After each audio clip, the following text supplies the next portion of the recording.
Aku ini nggak punya kemampuan sebenarnya untuk menggoda kamu. Illa an da'autukum, kecuali aku ngajak kamu, fastajabtum li, kamu mau.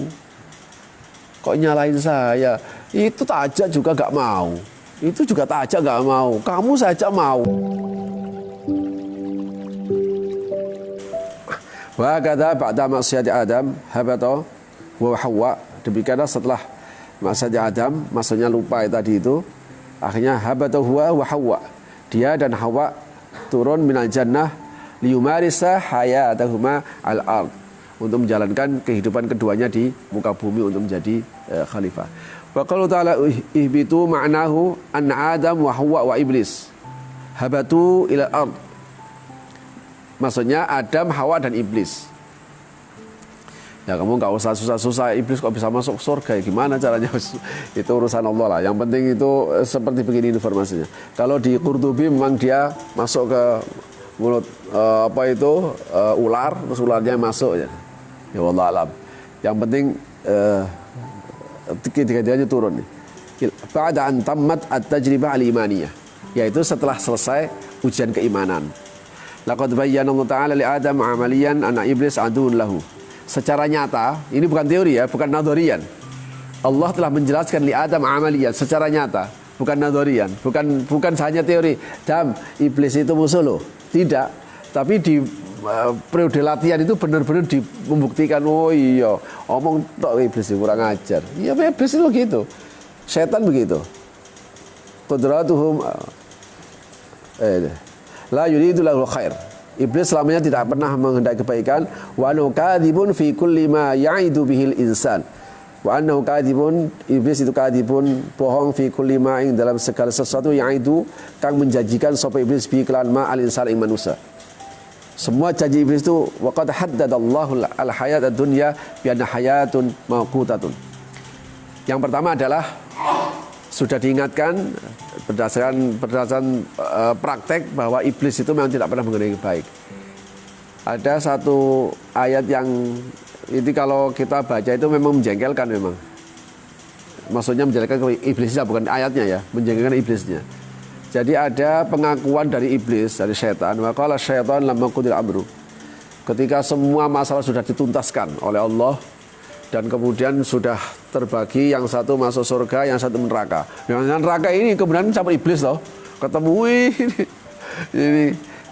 ini gara-gara kamu, ini gara-gara kamu. Kata iblis, kata mereka yang masuk neraka, nyalain setan tadi.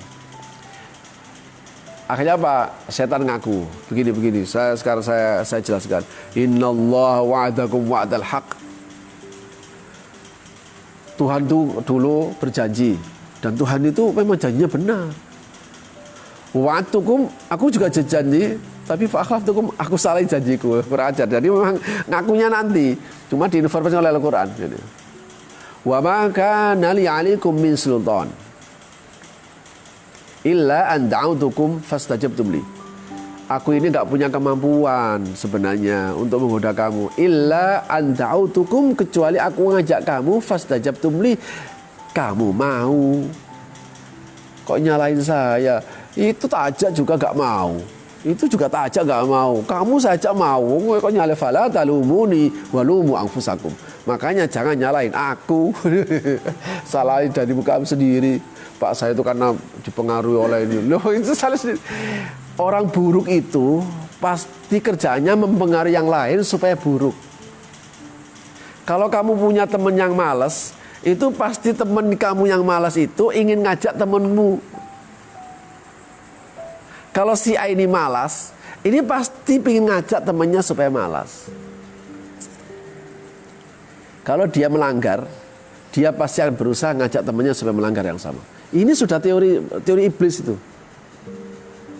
Sebenarnya bukan untuk ngajak supaya dia melakukan satu kemaksiatan seperti dia, supaya melakukan satu pelanggaran seperti dia, tidak begitunya.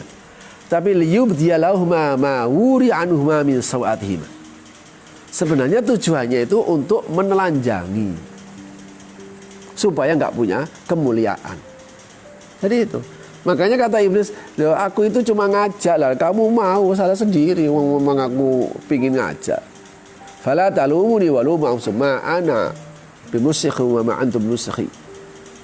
Udahlah, nggak usah dipersoalkan. Udah kita sama-sama di neraka. Kamu nggak bisa bantu aku juga nggak bisa bantu kamu. Yang paling menyakitkan pernyataan ini. Inni kafartu bima asyraktumuni min qabl. Aku dari dulu nggak setuju kamu itu menyekutukan Allah dengan aku. Ini paling kurang ajar. Ini pernyataan yang paling kurang ajar. Makanya kok ada sampai orang itu kena iblis itu ya aneh. Jadi yang kedua memberikan penjelasan kalau iblis itu mus. Yang pertama, yang kedua, waqad haddadallahu al-hayatad dunya. Allah membatasi kehidupan dunia adalah bi annahu hayatun mauqutatun. Satu kehidupan yang terbatas. Qudratu mahdudah wa ba'du mahdud.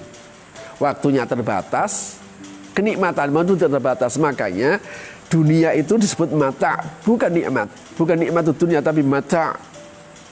Mata itu maksudnya kenikmatan sesaat. Ini apa ini? Kopi. Bismillahirrahmanirrahim.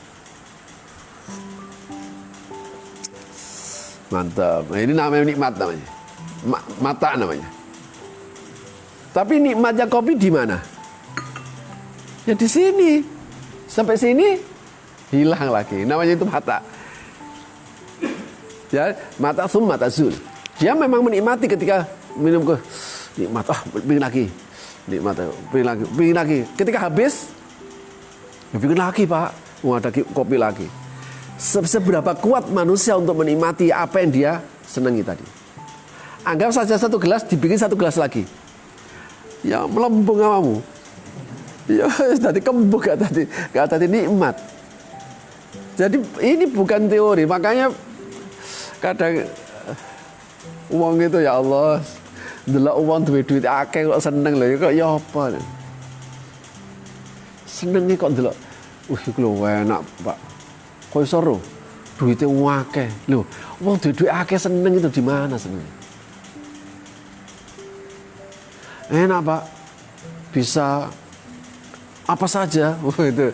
Bisa beli apa saja, bisa punya apa saja. Padahal seandainya dia, kamu tahu nggak? Ketika seseorang itu bisa menikmati, ketika dia itu bisa menikmati kesenangan yang dia inginkan ya, semua bisa, itu sudah tidak ada kenikmatan lagi. Semakin banyak yang dia nikmati, misalnya rekreasi misalnya, karena duitnya akeh, semua rekreasi yang terbaik di dunia ini sudah dia singgahi. Nah, suatu saat diajak, ayo melok aku rekreasi, jalan-jalan kemana? Ke sana. Kemana?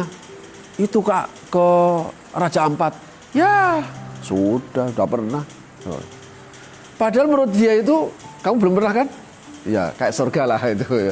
Kira-kira, oh, belum pernah kan gitu, surga lah itu. Malah ainun ro'at itu, bayangin aja. Kata orang yang pernah ke Raja Ampat itu di mana ya? NTB apa? Papua. Iya. Kata orang yang sudah pernah ke Raja Ampat, dia bilang begini, jangan sampai mati sebelum kamu ke Raja Ampat. Oh itu. Wala tamutunna illa wa antum musafirun. Jangan sekali mati sebelum kamu pergi ke Raja Ampat. Itu saking hebatnya untuk menggambarkan. Itu iblis yang memberikan itu. Sehingga akhirnya terobsesi toh. Kamu belum tahu. Pokoknya surga itu surga. Loh, padahal dia juga belum tahu surga. Tapi untuk meyakinkan bahwa orang itu akhirnya apa, saking pinternya, ya ini kerjaannya travel.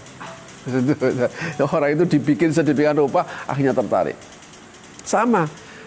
Padahal ya kenikmatan begitu. Sama dengan rumah. Rumah ini pokoknya luar biasa, spesial untuk Bapak.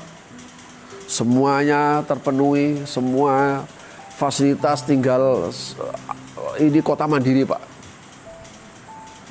Kota mandiri. Pokoknya Bapak untuk investasi di rumah di daerah ini Bapak tidak akan rugi.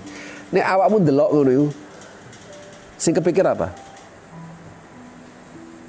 Ketika orang melihat tayangan seperti begitu, dia akan pikir gini. Iya. Nah, kalau udah gele-gele begini, ya udah kepikir udah. Wah, tak nabung deh. Loh, tak nabung. Akhirnya apa? Nabung. Dia baru bisa beli rumah yang super mewah tadi itu, yang rumah yang serba lengkap fasilitasnya itu, dia baru bisa beli ketika usianya sudah 60 tahun. Bangga dia bisa beli. Apa yang bisa dia lakukan? Dengan usia sudah 60 tahun dengan rumah sebuah fasilitas yang mewah. Buangin malah ngomong kok, aduh, suka kopi, saya minum, enak ngombe kopi